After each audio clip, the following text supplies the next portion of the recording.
में वो दिखेगा।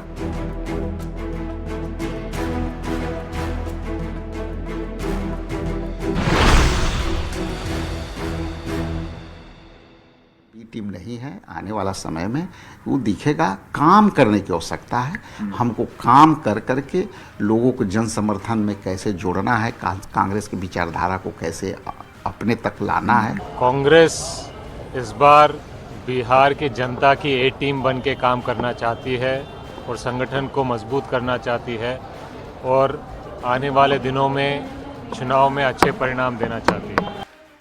और देखिए, बिहार में इस साल चुनाव होने हैं और करीब 4 दशक से सत्ता से दूर कांग्रेस इस बार नए तेवर में दिख रही है।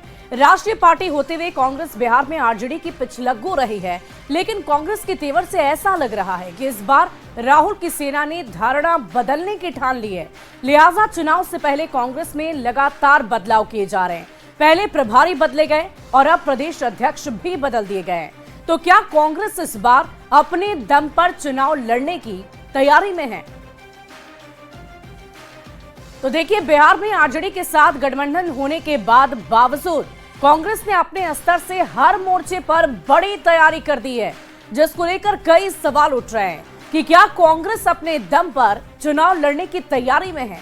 और इस बार के चुनाव से पहले प्रभारी कृष्णा अल्लावरू के तेवर भी काफी अलग नजर आ रहे हैं। वे लगातार संगठन को मजबूत करने और पार्टी में गुटबाजी खत्म करने की बात कर चुके हैं और इसी दिशा में कदम बढ़ाते हुए बिहार कांग्रेस के प्रदेश अध्यक्ष पद से अखिलेश प्रसाद सिंह की छुट्टी कर दी गई और एक दलित चेहरे को कमान दे दिया गया है। अब अल्लावरू हो या राजेश कुमार, सभी एक सुर में एक ही बात कर रहे हैं, बिहार में कांग्रेस अब बी टीम नहीं रहेगी।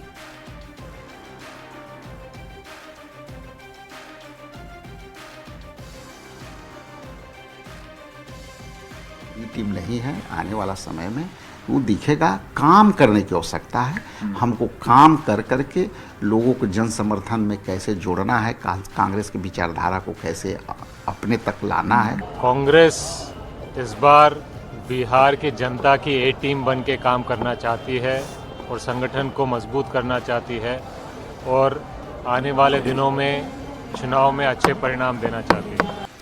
और देखिए, आखिर क्यों कहा जा रहा है कि कांग्रेस अपने दम पर चुनाव लड़ने की तैयारी में है? इसकी बहुत सारी वजहें हैं और एक एक करके हम आपको ये बताएंगे कि इसकी क्या क्या वजहें हैं।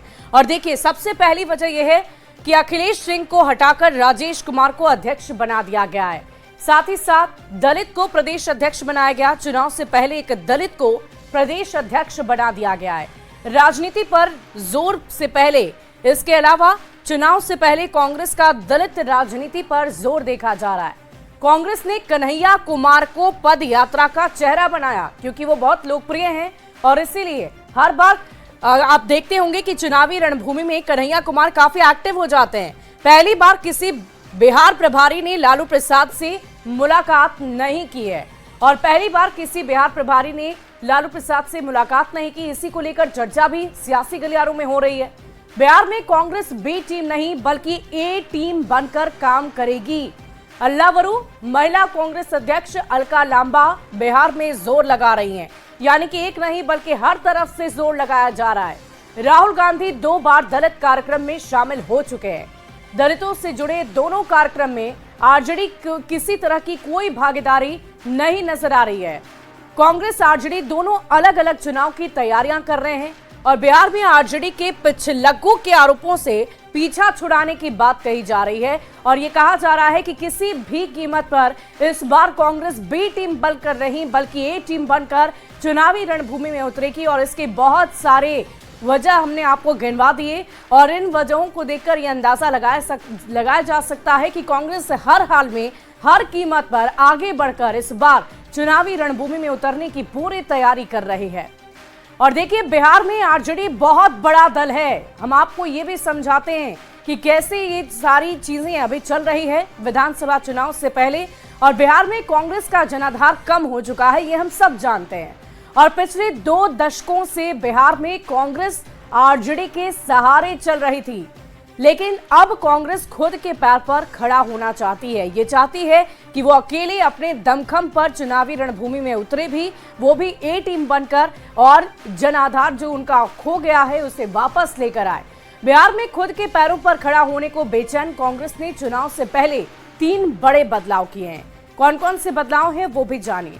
कृष्णा अल्लावरू को बिहार का प्रभारी बनाया गया, सबसे पहले ये बदलाव हुआ। इसके बाद इनका ओबीसी से संबंध है, ये हम सभी जानते हैं।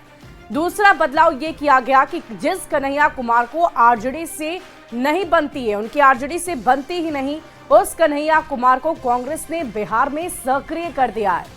और तीसरा ये कि दलित समाज के राजेश कुमार को बिहार का प्रदेश अध्यक्ष बना दिया गया। तो ये 3 बड़े और महत्वपूर्ण बदलाव कांग्रेस की तरफ से किए गए हैं। दरअसल भूमिहार जाति से आने वाले अखिलेश सिंह को आरजेडी अध्यक्ष लालू प्रसाद का बहुत करीबी माना जाता है और उन्हीं को हटाकर राजेश कुमार को अध्यक्ष बना दिया गया, जिनका संबंध दलित समाज से है। तो अब आप ये समझ सकते हैं कि कैसे पूरी रणनीति के तहत कांग्रेस काम कर रही है और खुद को ए टीम बनाने की कवायद वो तेज कर चुकी है। दरअसल बिहार में 19% से ज्यादा अनुसूचित जाति की आबादी है और ये वर्ग कभी कांग्रेस का कोर वोटर हुआ करता था, जो अब बीजेपी या एनडीए के साथ है। और ऐसे में राजेश कुमार के जरिए कांग्रेस अपने परंपरागत वोट बैंक को वापस लाना चाहती है। उस कोर वोटर जो अभी एनडीए के हैं उसमें सेंधमारी करना चाहती है। और राजेश कुमार ने भी कांग्रेस प्रदेश अध्यक्ष बनते ही ये कह दिया कि कांग्रेस बिहार में बी टीम नहीं है और उन लोगों का ये लक्ष्य है कि 24% वोट को जुटाना है। मतलब ये कि कांग्रेस का जनाधार और भी ज्यादा बड़ा करना है, बढ़ाना है। और ऐसे में कांग्रेस अगर मजबूत होगी तो गठबंधन के अंदर आरजेडी से टकराव हो सकता है, क्योंकि तब एक दूसरे में 19 नहीं बल्कि 20 होने की होड़ लगेगी। और यही होड़ अभी से ही शुरू हो गई है और लगातार कांग्रेस ये चाह रही है कि ए टीम बनकर इस बार चुनावी रणभूमि में उतरे और इसके लिए तैयारी पहले से ही की जा रही है। 3 बड़े बदलाव किए गए हैं और इससे साफ तौर पर विधानसभा चुनाव में कितना असर होगा, इसके लिए हमें थोड़ा इंतजार करना होगा।